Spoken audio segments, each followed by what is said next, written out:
আসসালামু আলাইকুম, হ্যালো, নমস্কার। কেমন আছো তোমরা সবাই? আমি খুব ভালো আছি। আশা করি তোমরাও খুব ভালো আছো। Welcome to Majestic home, catch life with Sania. আজকে আমি কড়াইশুটির কচুরি করব আর একটু চিকেন কোটা মতো করব। তো প্রথমে আমি কি করেছি, পেঁয়াজ কুচি আর শুকনো লঙ্কা এটাকে হালকা করে ফ্রাই করে নেবো। আর অন্যদিকে আমি কি করেছি, কড়াইশুটিগুলোকে কিন্তু এই দেখো ছাড়িয়ে রেখে দিয়েছি, ছাড়িয়ে ধুয়ে রেডি করে রেখে দিয়েছি। এবার এটাকে ফ্রাই করব আর হালকা ফ্রাই করব, খুব বেশি ফ্রাই কিন্তু করবে না। হালকা ফ্রাই করার পরে কড়াইশুটিগুলোকে আমি এখানে ছেড়ে দেবো। দেখো এটা হালকা করে ফ্রাই করা আমার হয়ে গেছে। এবার কড়াইশুটিগুলোকে এতে ছেড়ে দেবো আমি। আচ্ছা, অনেকে কিন্তু কড়াইশুটিকে আগে পিষে নেয় বা বেটে নেয়, তারপরে মানে কড়াইতে ভাজা ভাজা করে, কিন্তু আমি সেরকম করি না। আমি আগে পেঁয়াজ আর শুকনো লঙ্কা দিয়ে, এতে তোমরা কাঁচা লঙ্কাও ইউজ করতে পারো, তো এইটা দিয়ে আমি আগে এটাকে ফ্রাই করে নেব। আর এর গন্ধটা না ভীষণ সুন্দর বেরোয়। তো যাই হোক, এটা আমি করে একটু ভাজা ভাজা করে নিচ্ছি, করে তোমাদের দেখাচ্ছি কেমন। আচ্ছা, এতে এবার একটুখানি নুন অ্যাড করব, একদমই অল্প নুন কিন্তু এতে অ্যাড করবে, নালে বেশি নুন হয়ে যাবে। দেখো জাস্ট অল্প আমি নুন অ্যাড করলাম, করে এবার এটাকে আবার ভাজবো।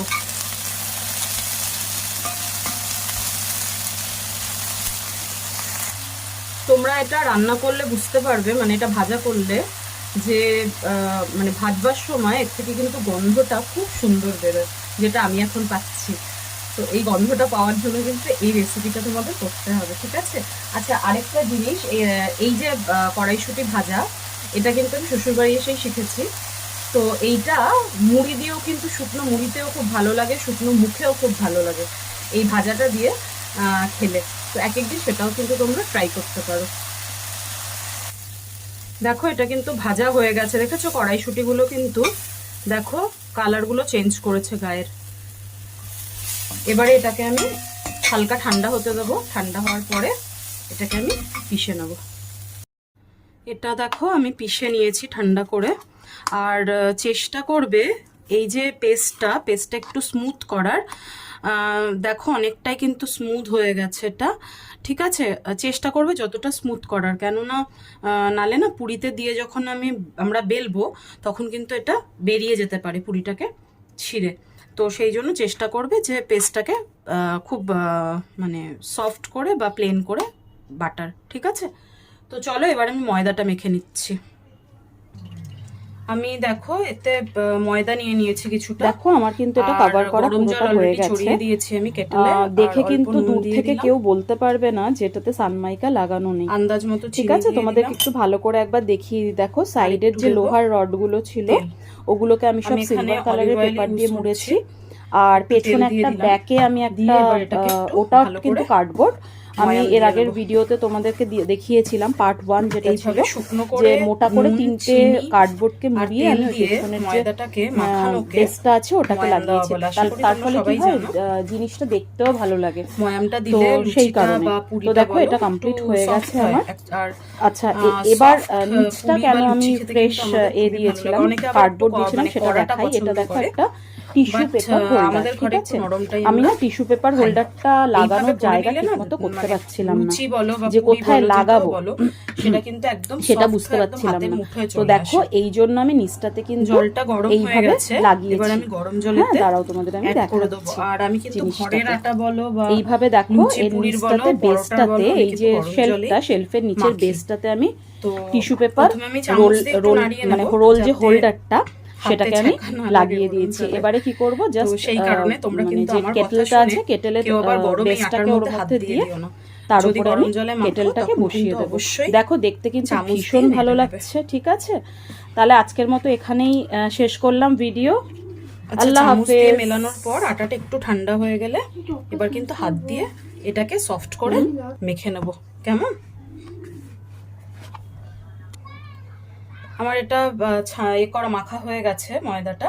এবার আমি এর লেচি বের করে নেবো, ঠিক আছে? ছোট ছোট করে আচ্ছা, লেচির সাইজগুলো তোমরা তোমাদের মতো নিতে পারো। আমি মোটামুটি এই সাইজের নিয়েছি, যাতে পুরটা ভরলে বেরিয়ে না আসে। ঠিক আছে, তোমরা এর থেকে একটু ছোটও নিতে পারো, আবার একটু বড়ও নিতে পারো, সেটা তোমাদের মানে নিজস্ব পছন্দের ওপর ডিপেন্ড করছে। আচ্ছা, লেচিগুলো কাটা আমার হয়ে গেছে, আর এটাও আমি ভেজে লেচিগুলো দেখো আমি কেটে নিয়েছি, আর এটার মিক্সচারটা রেডি আছে। এবার আমি এইগুলোর মধ্যে ওটা পুরটা ভরে দেবো কড়াইশুঁটির। দেখো এইভাবে লইটাকে মাঝখান দিয়ে এরকম বাটির মতো করে নেবো। প্রথমে একটু বড় করবে, যাতে পুরটা খুব ভালোভাবে এর মধ্যে মানে ঢুকে যায় আর বেরিয়ে না যায় এই লইটা ফেটে। ঠিক আছে, তো আমি এবার এর মধ্যে এটা দিয়ে দিলাম।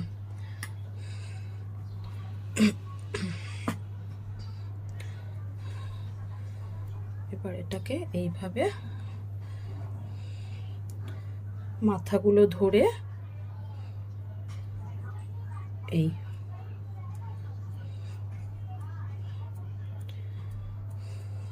এই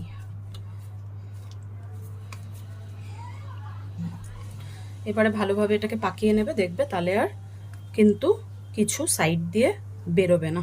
ঠিক আছে, এই দেখো এইভাবে। আচ্ছা, এবার দেখো এগুলো আমি করে নিয়েছি। এবার একটু খুশকি, ময়দার খুশকি দিচ্ছি, থালার উপরে ছড়িয়ে দেবো, যাতে এগুলো ভিজে না যায়, কারণ এক্ষুনি ভাজবো না, একটু পরে আমি ভাজবো। এবার এভাবে এগুলোকে খুশকির ওপরে আমি রেখে দেবো। তাহলে কি হবে, এগুলো ভিজে যাবে না। এইভাবে, কারণ ভিজে গেলে না এগুলো কিন্তু সব বেরিয়ে যাবে, পুরগুলো বেরিয়ে গিয়ে আর একটু ফাঁকা ফাঁকা করে রাখবে, যাতে একটার সাথে একটা সেটে না যায়। কেননা যদি একটু এগুলো ছিঁড়ে যায় বা ফাঁকা হয়ে যায় না, তাহলে কিন্তু পুরটা ভেতরে বেরিয়ে চলে আসবে, তখন আর পুরিটা ঠিকমতো ভাজাও যাবে না, তাতে তেল ঢুকে যাবে। এইভাবে আমি এগুলোকে রেখে দেবো, আর ইফতারির সময় এগুলোকে ভাজবো। আচ্ছা, এবার দেখো আমি চিকেন কোটাটা করব রেডি। চিকেনের যে ব্রেস্ট পিস হয়, মানে সিনার যে জায়গাটা হয়, সেই পিসটা মানে হাড় ছাড়া, ওটা আমি নিয়ে নিয়েছি মিক্সিতে, আর কয়েকটা কাঁচা লঙ্কা এতে অ্যাড করে দিলাম। এবার এতে অ্যাড করব কিছুটা ধনেপাতা, একটু গোটা আদা দিয়ে দিলাম এতে, রসুন যেহেতু গোটা আমার কাছে নেই, তাই একটু পেশা রসুনই আমি এতে অ্যাড করলাম, আর এতে গোটা দারচিনি আর এলাচ এই কটা অ্যাড করলাম। লবঙ্গ এতে আমি অ্যাড করব না। এবার এটাকে জাস্ট মানে একবার মিক্সি ঘুরিয়ে যেরকম হয় একটা আধখ্যাচড়া করে এটাকে আমি পিষে নেব। দেখো কিছুটা এরকম হবে। ঠিক আছে, এই যে মাংসগুলো খুব টুকরো হবে না, চিকেনগুলো এই যে একটুখানি কোটা কোটা মতো হয়ে যাবে। এটা তোমরা শিলনোড়াতেও করতে পারো, যেহেতু আমি শিলনোড়া ইউজ করি না, তাই জন্য এতে করলে একটু তাড়াতাড়ি হয়ে যায়। অন্যদিকে দেখো আমি গ্যাসে কড়াই চড়িয়ে দিয়েছি। এবার এতে একটু আমি সরষের তেল অ্যাড করব। চিকেনটা আমি চেষ্টা করি একটু সরষের তেলে রাঁধবার, কেননা চিকেনের একটা গন্ধ থাকে, তো সরষের তেলে রাঁধলে সেই গন্ধটা কিন্তু অনেকটাই কেটে যায়। আর যদিও এভাবে রাঁধলে খুব একটা গন্ধ থাকবে বলে আমার মনে হয় না, কারণ খেতে ভীষণই সুস্বাদু হয়। তোমরা কিন্তু অবশ্যই ট্রাই করে দেখো, এটা খুবই ভালো হয় খেতে। তেলটা কিন্তু গরম হয়ে গেছে। এবার আমি এতে গোটা জিরে অ্যাড করব, আর একটা শুকনো লঙ্কা দিয়ে দেবো। এটা ফোড়নের জন্য ব্যবহার করছি আমি। আর পেঁয়াজ আমি কুচিয়ে রেখেছি, ওই পেঁয়াজটা কিন্তু এবার এটা একটুখানি মানে পোড়া পোড়া গন্ধটা, সোদা সোদা গন্ধটা বেরিয়ে গেলে আমি কিন্তু এবার এতে পেঁয়াজ কুচি অ্যাড করব। দেখো এটাতে কিন্তু আমি পেঁয়াজ কুচি অ্যাড করে দিয়েছি।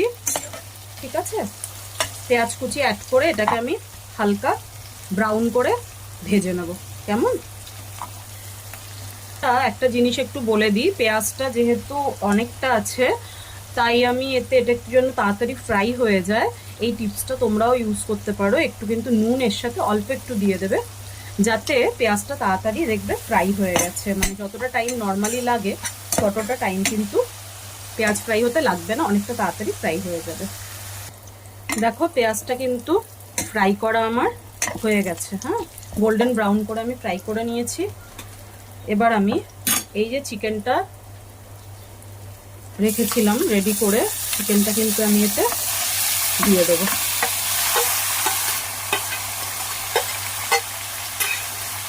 এখনই গন্ধটা ধনেপাতা, ওই কাঁচা ধনেপাতা লঙ্কার এত সুন্দর গন্ধ লাগছে, খুব ভালো লাগে গন্ধটা।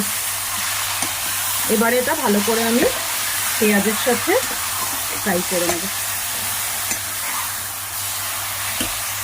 দেখতে পাবে চিকেনটা না পেঁয়াজের রংটা কিন্তু আস্তে আস্তে ধরে নিচ্ছে, মানে চিকেনটা একটু রেডিশ রেডিশ হয়ে যাচ্ছে।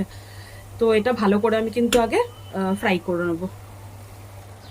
আচ্ছা, চিকেনটা কিন্তু ভাজা ভাজা করা হয়ে গেছে আমার, মানে মোটামুটি ফ্রাই করে নিয়েছি। এবার আমি এতে ধনে গুঁড়ো অ্যাড করছি, হলুদ গুঁড়ো অ্যাড করব, সবই তোমাদের নিজেদের আন্দাজ মতো অ্যাড করবে। জিরে গুঁড়ো দেবো,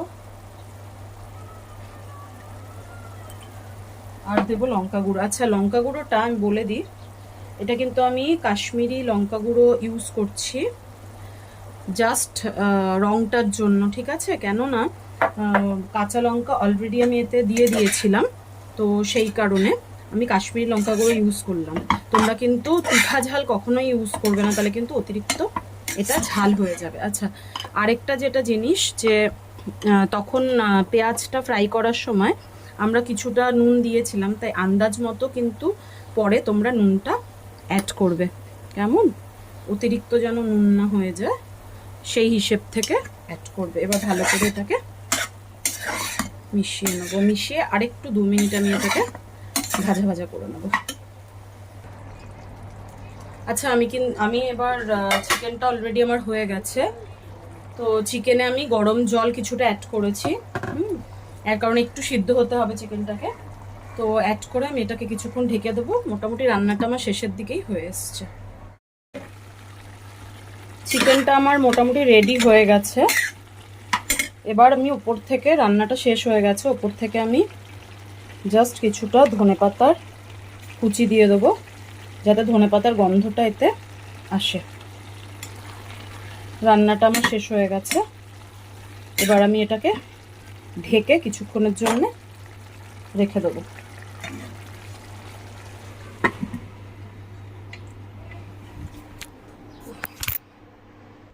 আচ্ছা, একদিকে আমি কড়াইয়ে তেল গরম করতে দিয়ে দিয়েছি লুচিটা, মানে লুচি মানে পুরিটা, কচুরিটা ভাজার জন্যে। আর অন্যদিকে দেখো, এগুলোকে কিন্তু আমি এবার বেলে নেব।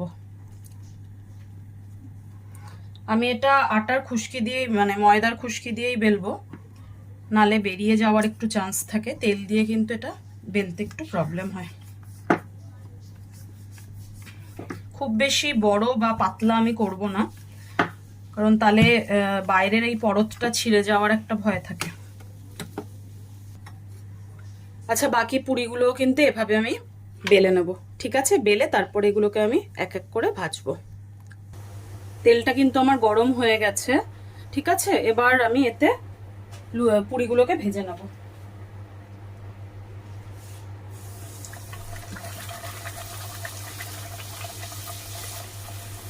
মোটামুটি রান্না আমার শেষ, মানে আজকের নাস্তা বানানোটা আমার শেষ হয়ে গেছে। দেখো কি সুন্দর ফুলেছে পুরিগুলো। এই জন্য ময়ামটা দেওয়া ভীষণ জরুরি। ময়াম দিলে কিন্তু পুরি নরমও হয়, পুরি বলো বা লুচি বলো, যেটাও বলো, নরমও হয়, আর তার সাথে একদম ফুলকো হয়, ঠিক আছে? আমি একটু ব্রাউন করেই ভেজে নেব।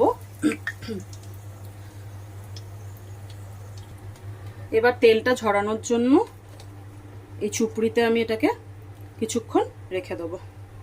এইভাবে আমি বাকি যে পুরিগুলো আছে ওগুলো ভেজে নেব। কড়াইশুঁটির পুরি আর চিকেন কোটা আমার রেডি হয়ে গেছে। তোমরা কিন্তু ঘরে বানিয়ে এটা অবশ্যই দেখো, আর কেমন হয়েছে আমাকে কমেন্ট করে জানিও, কেমন?